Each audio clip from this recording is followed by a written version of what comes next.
नमस्कार सोहार, मैं पायल त्रिवेदी और आप देख रहे हैं न्यूज झारखंड। समय हो चला है झारखंड की खबरों को जानने का और उससे अपडेट होने का। तो चलिए जानते हैं झारखंड की आज की 25 मुख्य खबरों को।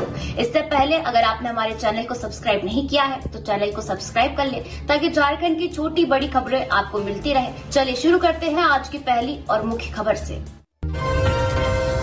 धान खरीद पहले दिन 18,786.9 क्विंटल हुई धान की खरीद। 60 लाख क्विंटल का है लक्ष्य। राज्य सरकार ने 15 दिसंबर यानी सोमवार से धान की खरीद शुरू की है। पहले दिन सोमवार को शाम 5 बजे तक 18,786.9 क्विंटल धान की खरीद की गई। राज्य सरकार ने इस साल 60 लाख क्विंटल धान खरीद का लक्ष्य रखा है। इसमें 2,51,182 किसानों ने रजिस्ट्रेशन कराया है। 3,366 किसानों को SMS भेजा गया है। इस बार धान की खरीद 2,450 रुपए प्रति क्विंटल की दर की धान की खरीद की जा रही है। पिछली बार ये दर 2,400 रुपए प्रति क्विंटल थी। राज्य भर में 801 धान क्रय केंद्र बनाए गए हैं। बताते चलें कि पिछले 3 वर्षों में सरकार अपने धान क्रय लक्ष्य हासिल करने में नाकाम रही है। लगातार 2 वर्षों में सूखे की स्थिति और किसानों की उदासीनता के कारण धान की खरीदारी प्रभावित हुई। किसानों ने सरकारी खरीद प्रणाली से दूरी बनाई, जिससे लक्ष्य का सिर्फ 1/3 हिस्सा ही पूरा हो पाया। जैक ने परीक्षा आवेदन में छात्रों को दी बड़ी राहत। बिना पेन से भी भरे जाएंगे form. Jharkhand academic council JAC ने वार्षिक माध्यमिक एवं इंटरमीडिएट परीक्षा 2026 के परीक्षा आवेदन पत्र भरने को लेकर छात्रों और विद्यालयों को बड़ी राहत दी है। परिषद द्वारा जारी वेब नोटिस के अनुसार कुछ छात्रों के पेन परमानेंट एजुकेशन नंबर समय पर जनरेट नहीं हो पाने के कारण परीक्षा आवेदन में आ रही कठिनाइयों को देखते हुए पेन नंबर एंट्री की अनिवार्यता को अस्थायी रूप से शिथिल किया गया है। जैक ने स्पष्ट किया है कि जिन छात्र छात्राओं का पेन नंबर अभी तक उपलब्ध नहीं है, उनके लिए ऑनलाइन पोर्टल पर temporary pre fixed place holder का उपयोग कर परीक्षा आवेदन पत्र भरा जा सकेगा। इससे यह सुनिश्चित किया जाएगा कि कोई भी छात्र परीक्षा 2026 से वंचित न रहे। यह आदेश तत्काल प्रभाव से लागू होगा। परिषद ने सभी विद्यालयों से इसे गंभीरता से लेने और निर्देशों का सख्ती से अनुपालन करने का आग्रह किया है। परिषद ने यह भी निर्देश दिया है कि सभी छात्र छात्राओं का पेन नंबर भविष्य में अनिवार्य रूप से जनरेट कराया जाएगा। जिन मामलों में पेन नंबर उपलब्ध नहीं है, वहां संबंधित संस्थान के प्रधानाध्यापक जिला शिक्षा पदाधिकारी के माध्यम से इसे उपलब्ध कराएंगे। जैक ने संस्थान प्रधानों को निर्देश दिया है कि सभी छात्रों के परीक्षा आवेदन निर्धारित समयावधि के भीतर अनिवार्य रूप से भरवाए जाएं।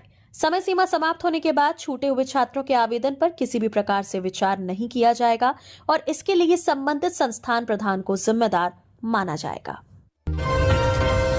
मुख्यमंत्री दिल्ली गए, राज्यपाल के पुत्र के रिसेप्शन में शामिल होंगे। मुख्यमंत्री हेमंत सोरेन सोमवार को सेवा विमान से दिल्ली गए। वहां वे आज 16 दिसंबर को राज्यपाल संतोष गंगवार के पुत्र के रिसेप्शन समारोह में शामिल होंगे।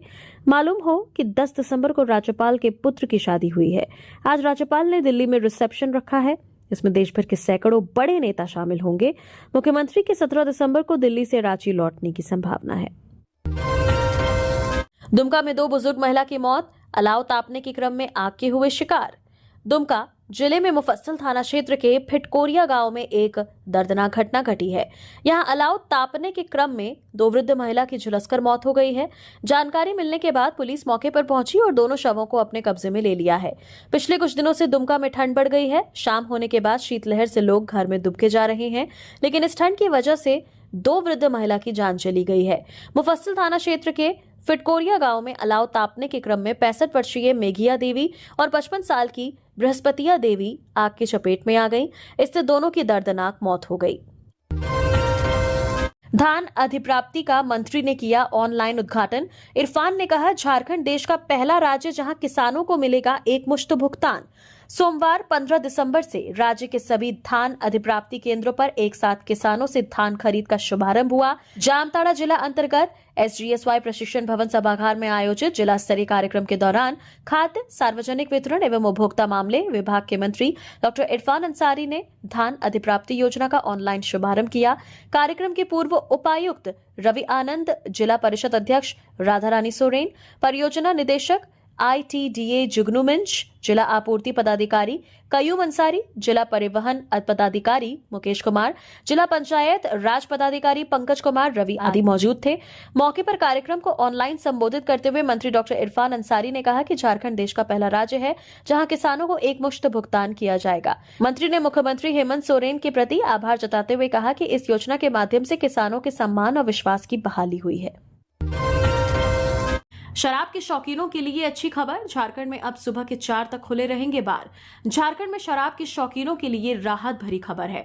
राज्य सरकार अब आबकारी विभाग बार के संचालन समय को बढ़ाने की तैयारी कर रहा है। प्रस्तावित व्यवस्था के तहत नए वित्तीय वर्ष से बार सुबह 4 बजे तक खुले रह सकेंगे। फिलहाल राज्य में बार संचालन के लिए रात 12 बजे तक का ही लाइसेंस दिया जाता है। हालांकि नई व्यवस्था लागू होने के बाद निर्धारित शर्तों के साथ बार में सुबह 4 बजे तक शराब परोसने की अनुमति होगी। इसके लिए बार संचालकों को आबकारी विभाग से अलग लाइसेंस लेना अनिवार्य होगा। आबकारी विभाग द्वारा तैयार किए जा रहे प्रस्ताव में नियमों के सख्त अनुपालन पर भी जोर दिया गया है। नियमों की अनदेखी करने वाले बार संचालकों पर भारी जुर्माना लगाने का प्रावधान होगा।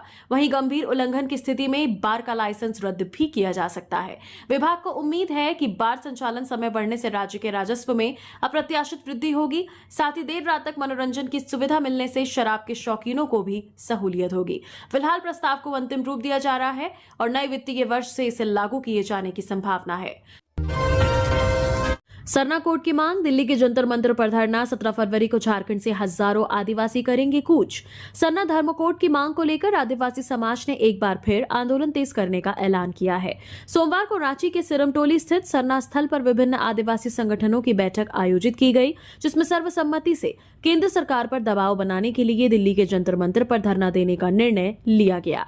बैठक में तय किया गया कि 17 फरवरी को झारखंड से हजारों आदिवासी दिल्ली कूच करेंगे और सरना धर्म कोड को संवैधानिक मान्यता देने की मांग को लेकर आवाज बुलंद करेंगे।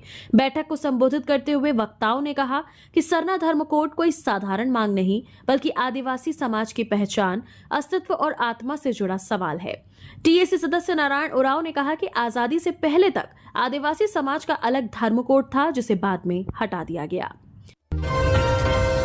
रिम्स परिसर में हुए अवैध निर्माण के दोषी अधिकारी निलंबित हों, बाबूलाल मरांडी। प्रदेश भाजपा अध्यक्ष सह प्रतिपक्ष के नेता बाबूलाल मरांडी ने कहा कि उच्च न्यायालय के आदेश से रिम्स परिसर में बने अवैध निर्माण को तोड़ा जा रहा है, जो बिल्कुल न्यायोचित और स्वागत योग्य है। लेकिन सवाल यहीं खत्म नहीं होता। उन्होंने कहा कि आखिर हेमंत सरकार के इस भ्रष्ट तंत्र की सजा आम जनता क्यों भुगते? सेना की जमीन की हेराफेरी में IAS अधिकारी तक जेल जा चुके हैं। रिम्स परिवार में हुए अवैध निर्माण के लिए हेमंत सरकार का भ्रष्ट तंत्र पूरी तरह जिम्मेवार है।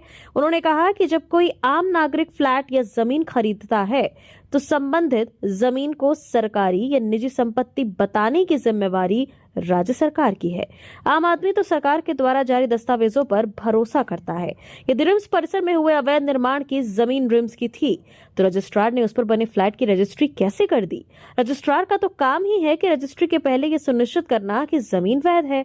लेकिन यहाँ जिस प्रकार नियमों की अनदेखी की गई है, उसमें बड़े भ्रष्टाचार, रिश्वत के लेन देन से इनकार नहीं किया जा सकता।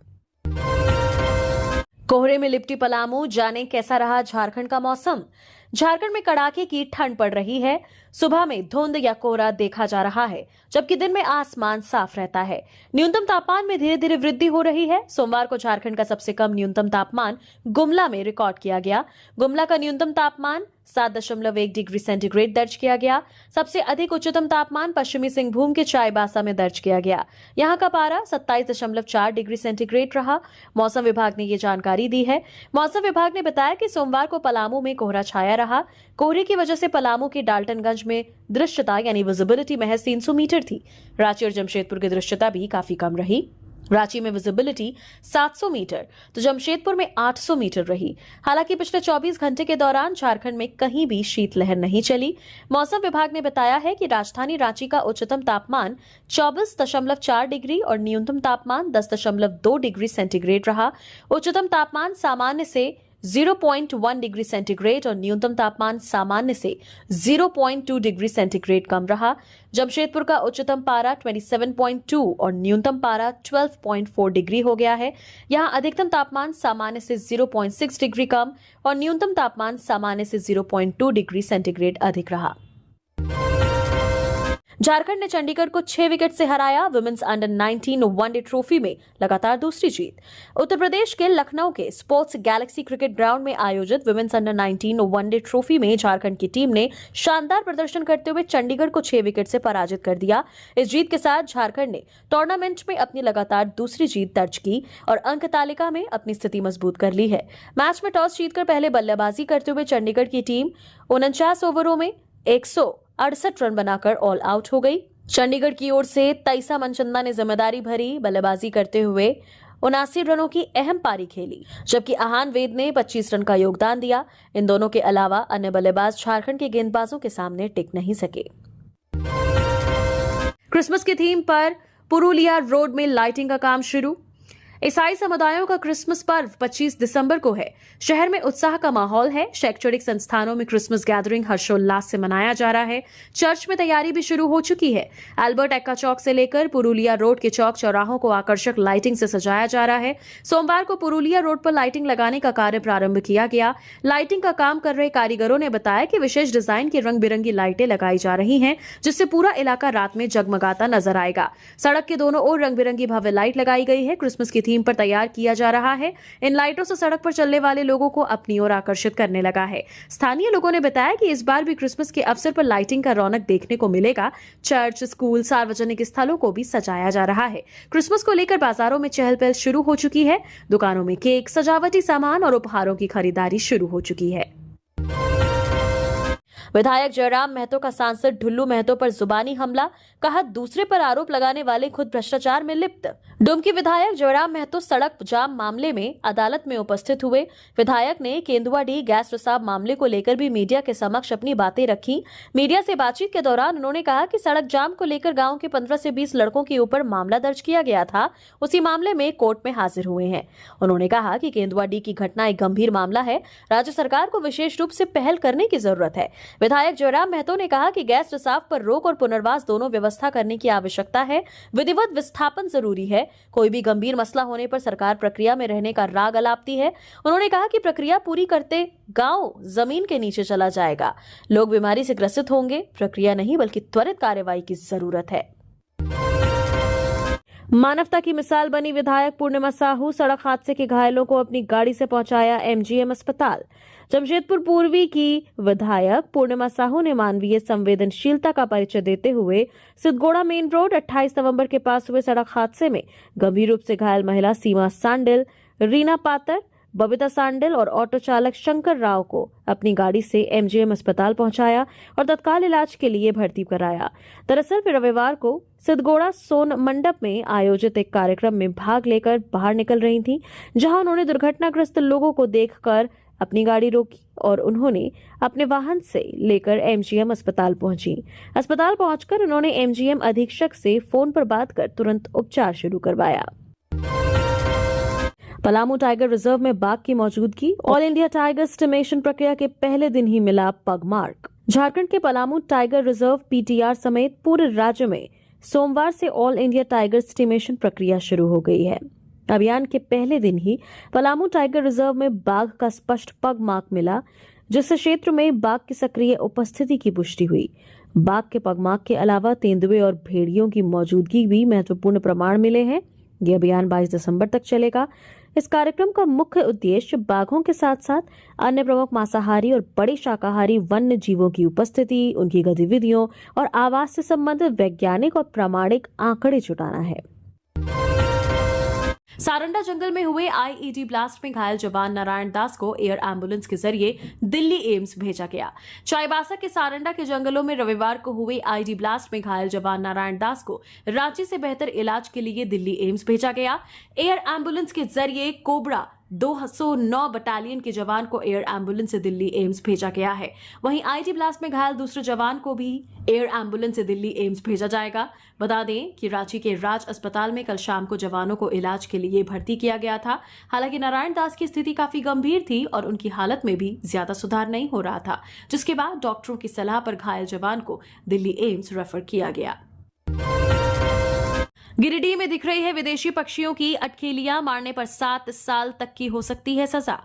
ठंड की आहट के साथ ही विदेशी पक्षियों का आगमन गिरिडीह में होने लगता है। नवंबर से पक्षी आते हैं और फिर फरवरी महीने तक यहां प्रवास करते हैं। इस बार भी साइबेरिया, मंगोलिया के पक्षी यहां पहुंच चुके हैं। जिन पक्षियों का आगमन गिरिडीह में हो चुका है उनमें ओपन मिली स्ट्रोक, गल्स, सिगल प्रमुख हैं। इन पक्षियों की अटखेलियां गिरिडीह के खंडोली जलाशय में देखने को मिल रही हैं। इन पक्षियों को देखने सैलानी भी लगातार पहुंच रहे हैं। ऐसे में पक्षियों की सुरक्षा भी महत्वपूर्ण है। प्रवास करने वाले पक्षियों का शिकार भी होता रहा है। शिकारी मौका मिलते ही इन विदेशी मेहमान को जिंदा नहीं छोड़ते। ऐसे में वन विभाग इस मामले को लेकर पूरी तरह से सतर्क दिख रहा है। डीएफओ मनीष तिवारी ने अलग से टीम का गठन किया है। गुमला में 21 वर्षीय युवक की गला घोंटकर हत्या, शव और स्कूटी बरामद। परिजनों ने कहा एक युवती से मिलने गया था। गुमला सदर थाना क्षेत्र के एहरा ढाड़ फुटबॉल मैदान शिलम से पुलिस ने सोमवार को एक शव और स्कूटी बरामद की है। मृतक की पहचान सिलम निवासी 21 वर्षीय गणेश सिंह, पिता स्वर्गीय रंजीत सिंह के रूप में हुई है। पुलिस ने शव को कब्जे में लेकर सदर अस्पताल गुमला पोस्टमार्टम के लिए भेज दिया है और मामले की छानबीन शुरू कर दी है। मृतक के परिजन शंभू सिंह ने बताया कि गणेश रविवार दोपहर गुमला में शौर्य यात्रा में शामिल होने की बात कहकर घर से निकल गया था। शाम को वे घर लौटा और फिर पंदन टोली में एक युवती से मिलने स्कूटी से चला गया था। इसके बाद से उसका मोबाइल स्विच ऑफ था और वो रात भर घर नहीं लौटा। परिजनों ने सुबह उसकी तलाश शुरू की। सोमवार को गाय बैल चराने गए कुछ लोगों ने एहरा ढाड़ फुटबॉल मैदान के पास शव और स्कूटी देखी। उन्होंने इसकी सूचना गांव वालों और पुलिस को दी। फिलहाल प्रेम प्रसंग में हत्या की आशंका जताई जा रही है। पलामू में धान अधिप्राप्ति केंद्र का शुभारंभ, 63 केंद्रों से 2 लाख क्विंटल क्रय का लक्ष्य निर्धारित। पलामू जिले में सोमवार को धान अधिप्राप्ति केंद्र का शुभारंभ कार्यक्रम किया गया। इस वर्ष जिले में कुल 63 धान अधिप्राप्ति केंद्रों के माध्यम से किसानों से धान की खरीदी की जाएगी। सोमवार को चैनपुर प्रखंड अंतर्गत बांसटी पैक्स का उद्घाटन डाल्टनगंज विधायक आलोक कुमार चौरसिया ने किया। इस दौरान जिला आपूर्ति पदाधिकारी प्रीति किस्कू भी उपस्थित रहीं। इसी तरह हुसैनाबाद अखंड अंतर्गत हुसैनाबाद व्यापार मंडल केंद्र का उद्घाटन हुसैनाबाद विधायक संजय कुमार सिंह यादव ने किया। मौके पर हुसैनाबाद प्रखंड विकास पदाधिकारी उपस्थित रहे। वहीं अन्य धान अधिप्राप्ति केंद्रों का उद्घाटन अलग अलग स्थानीय जनप्रतिनिधि एवं संबंधित पदाधिकारियों द्वारा किया गया। मानगो थाना उपद्रव कांड में पुलिस सख्त, 7 आरोपी भेजे गए जेल, शेष की तलाश जारी। जमशेदपुर के मानगो थाना में हुए हंगामा और तोड़फोड़ की घटना को पुलिस ने सीधे चुनौती मानते हुए सख्त रुख अपनाया है। रविवार देर रात थाने के भीतर उपद्रव और सरकारी काम में बाधा डालने के मामले में पुलिस ने त्वरित कार्रवाई करते हुए 7 आरोपियों को गिरफ्तार कर सोमवार को न्यायिक हिरासत में भेज दिया है, जबकि अन्य आरोपियों की तलाश में लगातार छापेमारी जारी है। पुलिस के अनुसार ये मामला सिर्फ आपसी विवाद तक सीमित नहीं रहा, बल्कि थाना परिसर में घुसकर हंगामा, धक्का मुक्की और तोड़फोड़ कर कानून की मर्यादा को ठेस पहुंचाने का प्रयास किया गया। इसी को आधार बनाते हुए मानगो थाना में तैनात पुलिस अवर निरीक्षक चंदन कुमार के आवेदन पर प्राथमिकी दर्ज की गई, जिसमें दोनों पक्षों के 13 लोगों को नामजद और 15 अज्ञात को आरोपी बनाया गया है। मनरेगा स्कीम की जगह लेगा विकसित भारत, जी राम जी। मोदी सरकार नया बिल ला रही, प्रियंका बोली महात्मा गांधी का नाम क्यों हटा रहे। मोदी सरकार महात्मा गांधी राष्ट्रीय ग्रामीण रोजगार गारंटी कानून मनरेगा को खत्म कर नया ग्रामीण रोजगार कानून लाने जा रही है। इसे मौजूदा शीतकालीन सत्र में चर्चा के लिए सूचीबद्ध भी किया गया है। बिल की कॉपी सोमवार को लोकसभा सांसदों के बीच सर्कुलेट की गई है। इसका नाम विकसित भारत गारंटी फॉर रोजगार एंड आजीविका मिशन बिल 2025 रखा गया है। नए बिल में कहा गया है कि इसका उद्देश्य विकसित भारत 2047 के राष्ट्रीय विजन के अनुरूप ग्रामीण विकास का नया ढांचा तैयार करना है। काम के दिनों की संख्या 100 से बढ़ाकर 125 दिन कर दी जाएगी। इधर कांग्रेस ने सरकार के फैसले का विरोध किया है। कांग्रेस सांसद प्रियंका गांधी ने कहा कि महात्मा गांधी का नाम क्यों हटाया जा रहा है। निकाय चुनाव को ले प्रशासनिक तैयारी जोरों पर, निर्वाची और सहायक निर्वाची पदाधिकारी हुए नामित। राज्य निर्वाचन आयोग ने अगले वर्ष होने वाले नगर निकाय चुनाव की तैयारियों को गति दे दी है। इसी क्रम में राज्य के विभिन्न नगर निकाय क्षेत्रों के लिए निर्वाची पदाधिकारियों एवं सहायक निर्वाची पदाधिकारियों के चयन की प्रक्रिया शुरू कर दी गई है। आयोग द्वारा कई जिलों में इस प्रक्रिया को पूरा करते हुए अधिसूचना भी जारी कर दी गई है। राज्य निर्वाचन आयोग ने झारखंड नगरपालिका अधिनियम 2011 की धारा 541 3 एवं 4 तथा झारखंड नगरपालिका निर्वाचन एवं चुनाव याचिका नियमावली 2012 के नियम 25 एवं 26 के अंतर्गत प्राप्त शक्तियों का प्रयोग करते हुए इन पदाधिकारियों को नामित किया है। आयोग का कहना है कि निर्धारित कानूनी प्रावधानों के तहत निष्पक्ष और पारदर्शी चुनाव संपन्न कराना इसकी प्राथमिकता है। आयोग द्वारा कई जिलों में निर्वाची एवं सहायक निर्वाची पदाधिकारियों की नियुक्ति पूरी कर ली गई है और इसकी अधिसूचना भी संबंधित जिलों को भेज दी गई है। शेष जिलों में भी जल्द ही ये प्रक्रिया पूरी किए जाने की संभावना है। अधिकारियों की नियुक्ति के साथ ही नगर निकाय चुनाव की प्रशासनिक तैयारियां औपचारिक रूप से शुरू हो गई हैं। सीएम हेमंत से मिले आमजन, जन समस्याओं के समाधान और कल्याणकारी योजनाओं के क्रियान्वयन पर हुई चर्चा। मुख्यमंत्री हेमंत सोरेन से सोमवार को कांके रोड रांची स्थित मुख्यमंत्री आवासीय कार्यालय में राज्य के विभिन्न क्षेत्रों से पहुंचे आमजनों और सामाजिक कार्यकर्ताओं ने मुलाकात की। इस दौरान लोगों ने मुख्यमंत्री के समक्ष अपनी अपनी जन समस्याएं रखी और उनके समाधान का आग्रह किया। मुख्यमंत्री ने सभी की बातें ध्यानपूर्वक सुनी और संबंधित अधिकारियों को आवश्यक कार्यवाही के निर्देश दिए। उन्होंने कहा कि सरकार की प्राथमिकता आम लोगों की समस्याओं का समयबद्ध समाधान और जन कल्याण योजनाओं का प्रभावी क्रियान्वयन है। 69वीं राष्ट्रीय स्कूली अंडर 17 एथलेटिक्स में झारखंड का जलवा, राज्य को रजत व कांस्य पदक। उत्तर प्रदेश के लखनऊ में आयोजित 69वीं राष्ट्रीय स्कूली अंडर 17 एथलेटिक्स प्रतियोगिता में झारखंड के खिलाड़ियों ने प्रभावशाली प्रदर्शन करते हुए राज्य का नाम रोशन किया है। स्कूली शिक्षा और साक्षरता विभाग झारखंड सरकार के अंतर्गत झारखंड शिक्षा परियोजना परिषद की अगुवाई में प्रतियोगिता में शामिल झारखंड की टीम ने बालक वर्ग में उत्कृष्ट खेल का प्रदर्शन किया और रजत और कांस्य पदक अपने नाम किए हैं। प्रतियोगिता के दौरान ट्रिपल जंप स्पर्धा में विनीत उरांव ने शानदार छलांग लगाते हुए रजत पदक हासिल किया। उन्होंने कठिन प्रतिस्पर्धा के बीच धैर्य और तकनीकी दक्षता का परिचय दिया। वहीं 3000 मीटर दौड़ में संतोष कुमार ने जबरदस्त जुझारूपन दिखाते हुए कांस्य पदक जीतकर झारखंड को एक और सफलता दिलाई। झारखंड एएनएम परीक्षा के अभ्यर्थियों को बड़ा झटका, 7368 आवेदन विभिन्न कारणों से रद्द। झारखंड कर्मचारी चयन आयोग ने झारखंड एएनएम प्रतियोगिता परीक्षा 2025 के लिए ऑनलाइन आवेदन में 7368 आवेदन विभिन्न कारणों से रद्द कर दिए हैं। आयोग ने सोमवार को इन आवेदनों की सूची कारण सहित जारी कर दी। आयोग के अनुसार 3153 आवेदनों के मामले में सिर्फ प्रारंभिक चरण को पूरा किया गया, इसलिए इन आवेदनों को रद्द किया जाता है। वहीं 36 आवेदनों में प्रारंभिक चरण को पूरा कर परीक्षा शुल्क का भी भुगतान किया गया, लेकिन फोटो एवं हस्ताक्षर अपलोड नहीं किया गया। इसी तरह समान नाम, पिता का नाम एवं जन्म तिथि दर्ज कर एक से अधिक ऑनलाइन आवेदन समर्पित करने वाले अभ्यर्थियों का उनके द्वारा अद्यतन अंतिम भरे किए गए आवेदन को वैध मानते हुए पूर्व में भरे गए आवेदनों को रद्द किया गया। ऐसे 164 आवेदन सम्मिलित हैं। वर्दी के इंतजार में युवा, देवघर में होमगार्ड भर्ती प्रक्रिया को लेकर आक्रोशित युवा पहुंचे डीसी ऑफिस, जल्द बहाली की मांग। होमगार्ड भर्ती प्रक्रिया को लेकर अभ्यर्थियों ने जिला समाहरणालय के समक्ष विरोध प्रदर्शन किया। उन्होंने जिला प्रशासन पर लापरवाही का आरोप लगाया। युवाओं का कहना है कि उन्हें भरोसा दिलाया गया था कि श्रावण महीना खत्म होते ही देवघर में होमगार्ड की बहाली शुरू हो जाएगी, ताकि लंबे समय से तैयारी कर रहे उम्मीदवारों को अवसर मिल सके। लेकिन 3-4 महीने बीत जाने के बाद भी भर्ती प्रक्रिया पर प्रशासन की चुप्पी ने युवाओं के भविष्य पर अनिश्चितता का साया डाल दिया है। विरोध कर रहे अभ्यर्थियों ने कहा कि झारखंड के दूसरे जिलों में होमगार्ड बहाली प्रक्रिया न सिर्फ शुरू हो गई है, बल्कि कई जगहों पर पूरी भी हो चुकी है। इसके उलट देवघर जिले में न तो कोई नोटिफिकेशन जारी किया गया है और न ही कोई ठोस कदम उठाया गया है। अभ्यर्थी सुमन कुमार ने कहा कि जब राज्य स्तर पर भर्ती का फैसला ले लिया गया है और इसकी जिम्मेदारी जिला प्रशासन को दी गई है, तो देवघर के युवाओं के साथ ये भेदभाव क्यों? विरोध कर रहे युवाओं का गुस्सा सिर्फ नौकरी तक ही सीमित नहीं है, बल्कि उम्र सीमा से भी जुड़ा है। युवाओं ने कहा कि अगर जल्द ही प्रक्रिया शुरू नहीं हुई तो कई उम्मीदवार अधिकतम उम्र सीमा पार कर जाएंगे और उनकी सालों की मेहनत बेकार हो जाएगी।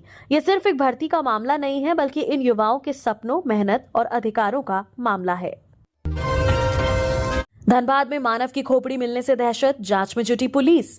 धनबाद जिले के तोपचाची थाना क्षेत्र अंतर्गत चलकरी की पहाड़ी इलाकों में पुलिस ने मानव कंकाल बरामद किया है, जिसमें सिर्फ खोपड़ी और जबड़ा है। पुलिस ने कंकाल को जब्त कर पोस्टमार्टम के लिए भेज दिया है। पोस्टमार्टम के बाद खोपड़ी और जबड़े को FSL के लिए भेजा जाएगा। कंकाल मिलने के बाद इलाके में सनसनी फैल गई है। दरअसल पिछले 2 दिनों से तोपचाची थाना क्षेत्र के वाटर बोर्ड परिसर में शव देखे जाने की चर्चा जोरों पर थी। तोपचाची पुलिस को मामले की जानकारी मिली, जिसके बाद पुलिस ने छानबीन शुरू की।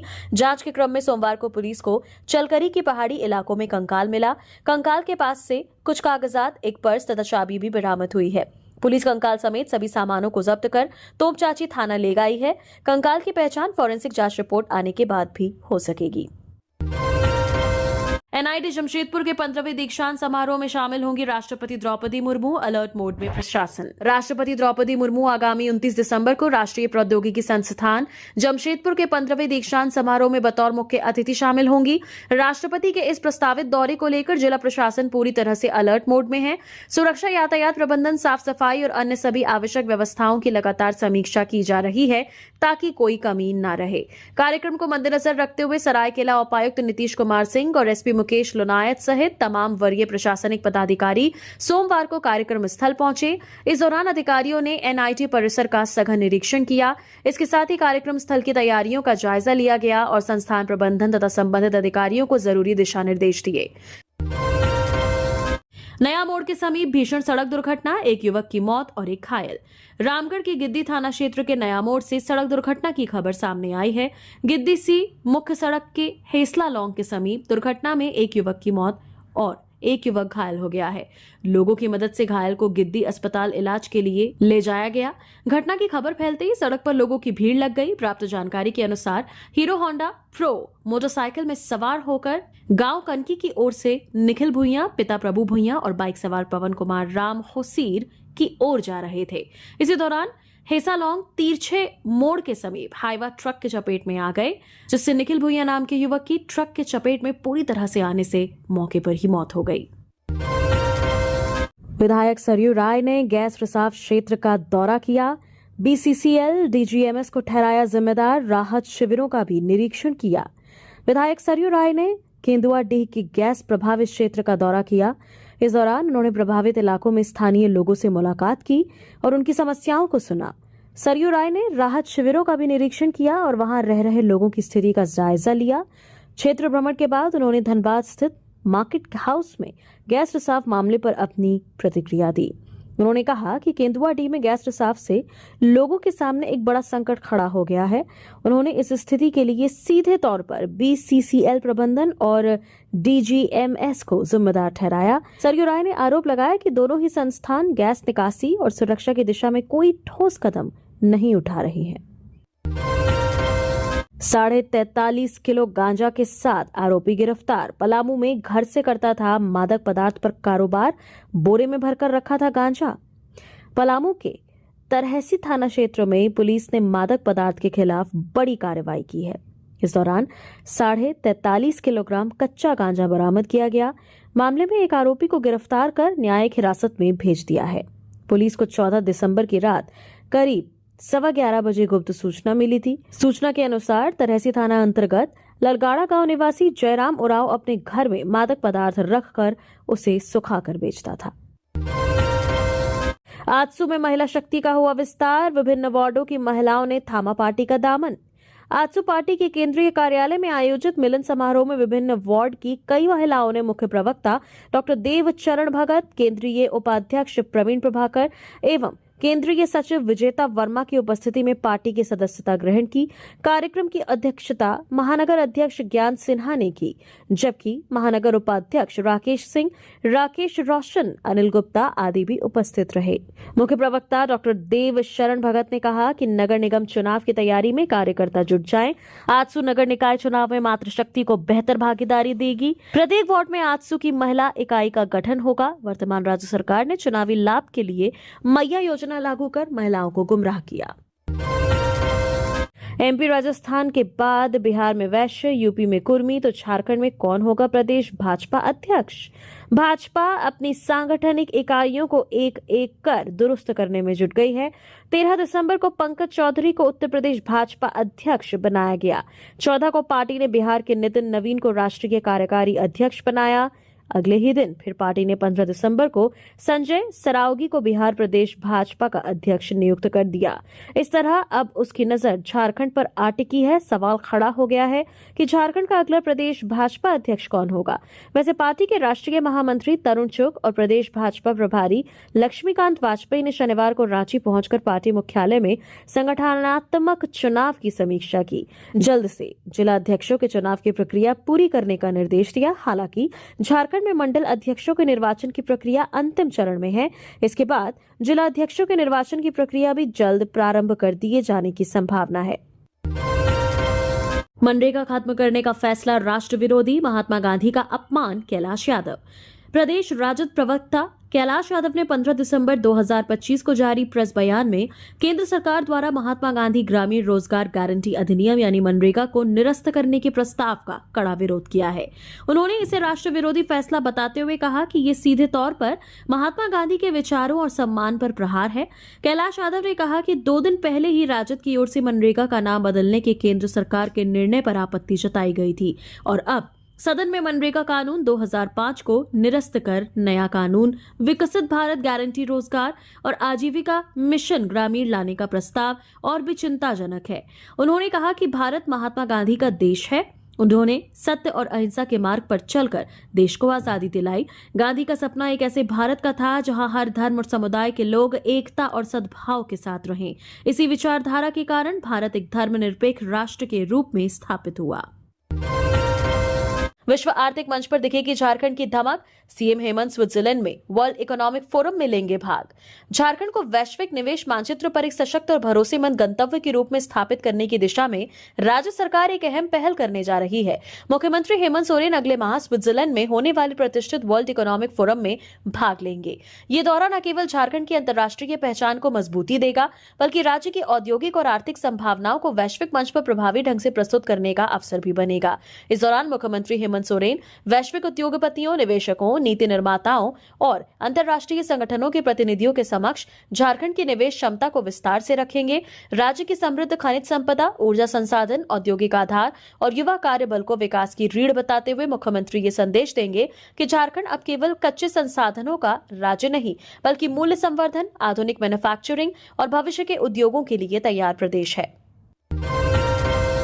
झारखंड में साफ हवा पर फोकस, सरकारी दफ्तरों से शुरू होगी इलेक्ट्रिक गाड़ियों की पहल। रांची के नेपाल हाउस में वन पर्यावरण और जलवायु परिवर्तन विभाग की सोमवार को एक अहम बैठक हुई। बैठक की अध्यक्षता विभाग के सचिव अबू बकर सिद्दीकी ने की। ये बैठक नेशनल ग्रीन एयर प्रोग्राम के तहत बनी राज्य स्तरीय निगरानी और कार्यान्वयन समिति की 7वीं बैठक थी। बैठक में पिछली बैठक में लिए गए फैसलों की जानकारी दी गई और साल 2025-26 के लिए केंद्रीय प्रदूषण नियंत्रण बोर्ड से मिलने वाले फंड के सही और समय पर इस्तेमाल कर चर्चा हुई। Federation of Jharkhand chamber of commerce and industries के अध्यक्ष आदित्य मल्होत्रा ने कहा कि केंद्र से मिलने वाली राशि का उपयोग तय सीमा में और असरदार तरीके से होना चाहिए। उन्होंने सुझाव दिया कि राज्य में इलेक्ट्रिक वाहनों को बढ़ावा देने के लिए शुरुआत सरकारी दफ्तरों और स्कूल बसों से की जाए। साथ ही शहरों के प्रमुख इलाकों में चार्जिंग स्टेशन लगाने पर भी जोर दिया गया। बैठक में रांची, जमशेदपुर और धनबाद की हवा की स्थिति की समीक्षा की गई। इसमें बताया गया कि धनबाद को छोड़कर बाकी शहरों में हवा की गुणवत्ता फिलहाल बेहतर स्थिति में है। तो ये थी झारखंड की टॉप खबरें। ऐसी ही खबरों से अपडेट रहने के लिए हमारे चैनल को सब्सक्राइब करें।